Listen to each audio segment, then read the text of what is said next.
আসসালামু আলাইকুম, আশা করি আপনারা সবাই অনেক ভালো আছেন। নতুন একটা টেক নিউজ ভিডিওতে আপনাদের সবাইকে স্বাগতম। আজকে বেশ ইম্পর্টেন্ট কিছু টেক নিউজ রয়েছে, তার মধ্যে IMEI নাম্বার কীভাবে চেঞ্জ করবেন এটা নিয়ে একটু কথা বলবো। ইন্টারেস্টিং কিছু বিষয় রয়েছে সেখানে। বাট তার আগে একটা বিষয় আপনাদেরকে বলে রাখি, আমরা অনেক সময় এমন হয় না যে আমাদের হতে পারে হঠাৎ করে এক গ্লাস পানি খাওয়া লাগবে, আমরা হয়তো অন্য একটা রুমে গেলাম যেখানে পানি রয়েছে, বাট দিয়ে আমরা ওই রুমে যাওয়ার পর আমরা ভুলে গেছি যে এক্স্যাক্টলি কেন ওই রুমে এসেছি। আবার এমন হয় যে একটা জিনিস কেনার জন্য আপনি বাজারে বা মার্কেটে বা কোনো দোকানে গিয়েছেন, দেখা গেল আপনার টুকটাক অনেক কিছুই কিনেছেন, বাট যেই জিনিসটা আপনি কেনার জন্য গিয়েছিলেন সেটা কিন্তু আপনার মনে নেই। হয়তো বা বাসায় আসার পর মনে হলো আমি তো এটা কিনি নেই। এই জিনিসটা কিন্তু অনেকেই হয়। দেখা গেল একটা জিনিসের জন্য আপনি একটা জায়গায় গিয়েছেন, বাট কেন জানি গেলেন, বারবার ভাবতে থাকেন যে কেন জানি আমি এখানে আসলাম। সো এই জিনিসটাকে বলা হয় আলঝাইমার। এটা একটা রোগ এবং এটা কিন্তু একটা ভয়াবহ খারাপ রোগ।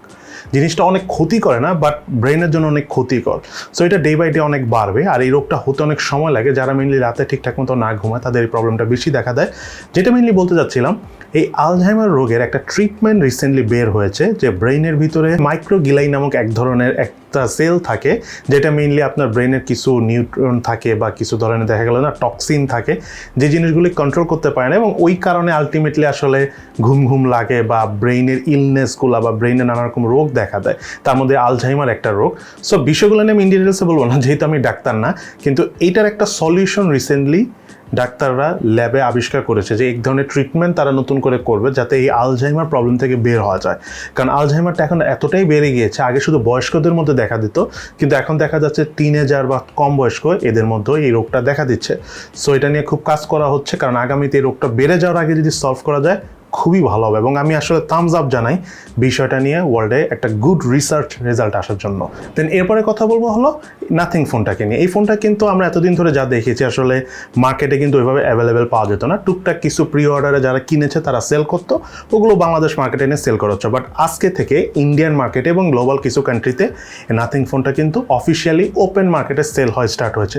সো ধারণা করা হচ্ছে কিছুদিনের মধ্যে এই ফোনটার প্রাইস কমে যাবে, তখন হতে পারে বাংলাদেশও কমবে। কিন্তু যেইভাবে ডলারের দাম বাড়তেছে, কতটুকু কমবে এটা নিয়ে আমার একটু সংশয় আছে। হয়তো অ্যারাউন্ড 45 থেকে 50-র মধ্যেই থাকবে, যদি ডলারের দাম 115 টাকার মধ্যে থাকে। যদি 115 থেকে বেশি হয়ে যায় তাহলে প্রাইসটাও ততটাই বেশি হবে।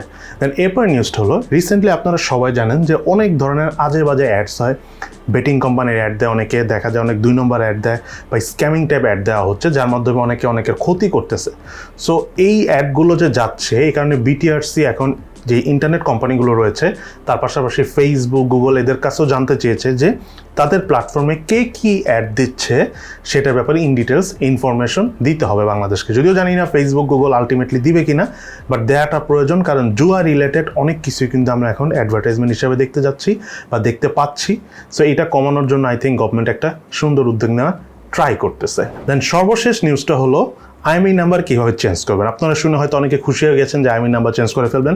বাস্তবে IMEI নাম্বার চেঞ্জ করা যায়, বাট IMEI নাম্বার চেঞ্জ করলে কিছু প্রবলেম হয়। যেমন আপনি যে কোম্পানির ফোন ইউজ করতেছেন, Xiaomi হোক, অ্যাপেল হোক, স্যামসাং হোক, হোয়াট এভার, যে কোম্পানির আপনারা যদি কোনোভাবে IMEI নাম্বার চেঞ্জও করেন, তখন কিন্তু আপনার সেই কোম্পানি থেকে আর কোনো প্রকার আপডেট পাবেন না, এবং আপডেট না পেলে দেখা যাবে অনেক ধরনের প্রবলেম হবে। বাট এগুলোর থেকেও বড় সমস্যা হলো IMEI নাম্বার চেঞ্জ করলে চোরাই কোনো ফোন বা চুরি করে আনা কোনো ফোন শান্তিতে ইউজ করা যায়। কিন্তু রিসেন্টলি IMEI নাম্বার যে চেঞ্জ করতো এরকম একটা গ্রুপ ছিল, প্রায় 10-12 জনের গ্রুপ, সেটা রিসেন্টলি ধরা পড়েছে। এবং তার পাশাপাশি এই 3-4 দিনের মধ্যে একটা বিশাল একজন মানুষকে ধরতে পেরেছে। বিশাল মানে তার সাইজ বিশাল না, তার বিজনেসটা অনেক বিশাল। সে হলো বিভিন্নভাবে ইউটিউব দেখে, বিভিন্ন ভিডিও টিডিও দেখে সে ফোন তৈরি করতো। ফোনের যত সার্কিট বোর্ড টোড আছে চায়না থেকে ইম্পোর্ট করে এনে ফোন তৈরি করতো, 500-700 টাকার মধ্যে তৈরি করতো, 1500-2000 টাকা বিক্রি করতো। মেইনলি বাটন ফোনটা সে তৈরি করতো, আর বাটন ফোন তো আসলে অত চেক করা হতো না, সো এতদিন বোঝা যেত না। দেখা গেল যে আপনি সিম্ফনিরই একটা ফোন কিনতেছেন, বাট সিম্ফনির ফোনটা ফেক। তো সিম্ফনির বাটন ফোন আপনি কীভাবে বা চেক করবেন, বা আপনার তো ইন্টারেস্ট নাও থাকতে পারে।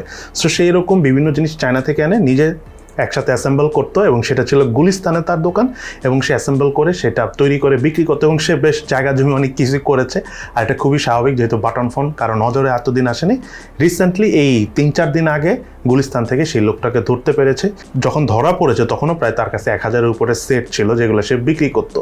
সো আমার কাছে খুব মজাই লাগছে যে কত রকমভাবে বিজনেস হয়। তবে IMEI নাম্বার চেঞ্জ করার যে বিষয়টা ছিল, যারা অনেক বড় গ্রুপ ছিল তারা ধরা পড়েছে, এবং 2 নম্বর যে বাটন ফোনগুলো বিক্রি হতো তাদের মধ্যে একজন ধরা পড়েছে। সো এখন আরও আমরা 1 নম্বর ফোন বা IMEI চেঞ্জ এই ধরনের জিনিস খুব একটা দেখবো না বলে আশা করতেছি।